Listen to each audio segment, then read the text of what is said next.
কিছু পর্যটক আছে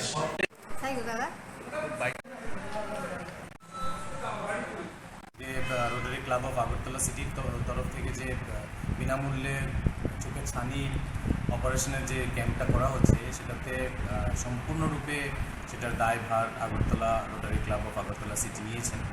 রোটারি ক্লাব অফ আগরতলা সিটির তরফ থেকে রোটারি ক্লাব অফ আগরতলা সিটির যিনি সেক্রেটারি প্রফেসর ডক্টর অশেষ গুপ্ত এবং যিনি প্রেসিডেন্ট ডক্টর অচিন্ত ভট্টাচার্য ওনারা আছেন আমাদের সঙ্গে, এবং এই সার্জিক্যাল ক্যাম্পে যারা ডাক্তারবাবুরা আছেন, ডক্টর রবীন্দ্র দাস এসছেন আগরতলা থেকে, আরও একজন ডাক্তার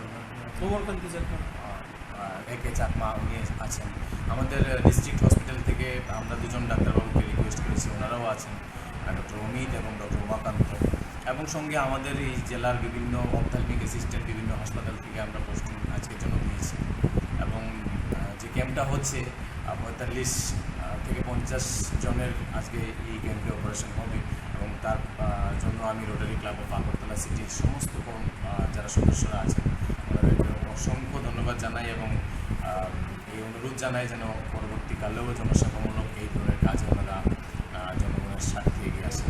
চোখের ছাউনি অপারেশন হচ্ছে আজকে? হ্যাঁ, চোখের ছানি অপারেশন হচ্ছে 45 থেকে 50 জন, সেটা সম্পূর্ণ বিনামূল্যে রোটারি ক্লাব অফ আগরতলা সিটির তরফ থেকে ওনারা করেছেন। আমরা শুধু অপারেশন থিয়েটার জায়গা অন্যান্য অ্যারেঞ্জমেন্টগুলো করেছি ডিস্ট্রিক্টের পক্ষ থেকে, বাকি যে টাকা পয়সা দায় বা সবটাই Agartala rotary club of Agartala সিটির তরফ থেকে নেওয়া হয়েছে।